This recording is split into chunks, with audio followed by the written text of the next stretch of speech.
With the seemingly limitless potential of games development, what with all the waggly sticks and VR bits, it's no surprise that in between all of these amazing innovations developers have come up with, there have been a fair few weird, unexplainable features that have become the backbone of huge releases. In a world where so many new experiences are vying for attention, it can be hard for a studio to make their project stand out, resulting in them throwing every idea into one big melting pot in the hopes of being recognized. Some ideas have been amazing and have gone on to shape the gaming landscape, others have been about as well thought out as my parents' pull-out method. Yet some developers have championed these weird moments as key features of their games, and to their credit, some of these have worked in their favour. With this in mind, I'm Jules for WhatCulture.com, and these are 8 video games that were sold with very silly gameplay gimmicks. But before we begin, don't forget to subscribe to stay notified. Ding, ding, done.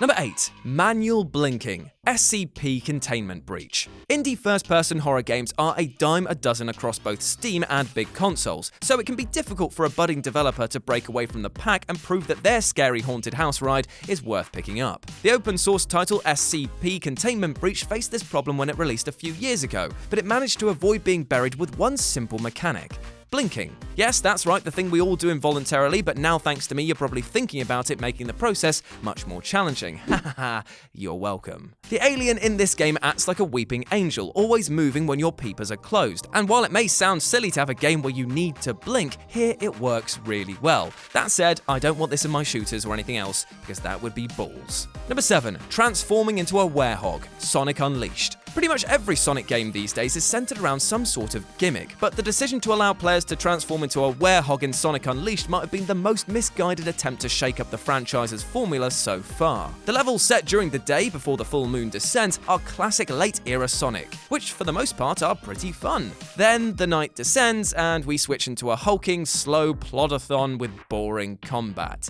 Yay! The whole thing comes off like a bad rebrand, and let's face it, a werehog was never going to fix Sonic. When a developer doesn't have faith in its main character to carry a whole game anymore, you know the final release will never, ever turn out well. Number 6. Keyboards replace guns. The Typing of the Dead. Now here's a gimmick I adore. The House of the Dead was already a gory experience, but when a mod came along that took away the pistols and doled out the printers, things got silly good and silly. Now instead of firing at the hordes of the undead, you had to spell words to beat them, and as odd as that sounds, it worked so well here. It's edutainment at its finest, and gained so much traction that it was even included in House of the Dead Overkill as a fully integrated feature. Number 5. The Swear Button. Scarface. The developers behind Scarface knew they were fighting an uphill battle from day one. Being a tie-in game for one thing and then being an open-world game rife with crime was always going to draw GTA comparisons. So, knowing they could never really compete with Rockstar no matter how good their game was, Radical Entertainment came up with a myriad of different ways to distinguish their title from that world-dominating series, their most prominent of which was the Swear Button. Being able to swear at your enemies in fake Al Pacino drawl was obviously amazing, and it even helped sales, as the game gained popularity when it won the Guinness World Record for having the largest amount of cursing in a video game. So there you go, having a foul mouth can get you places. Number 4. You're a Mosquito. Mr. Mosquito.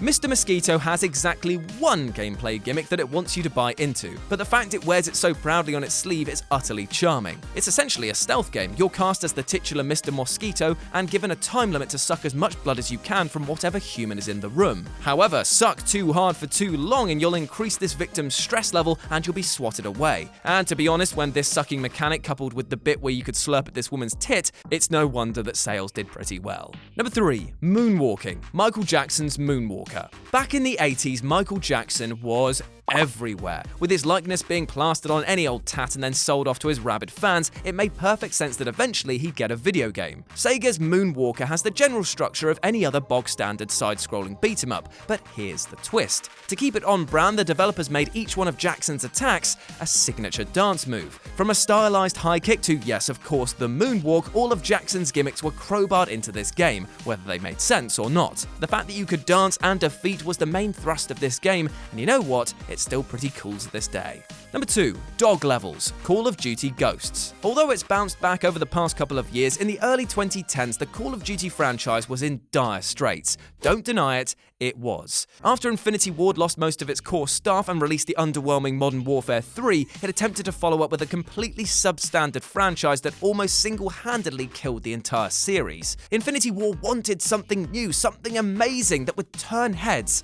They gave us dog levels. Shown over and over in the pre-release trailers, the ability to play as a dog was, for some reason, championed in the months leading up to the game's release. Presented as being the next big thing for the franchise, these dog levels ended up amounting to little more than a couple of poorly controlled distractions in the main campaign. Nowadays, they're only remembered as an embarrassing reminder of how out of steam the series was in the final years of the Xbox 360 era.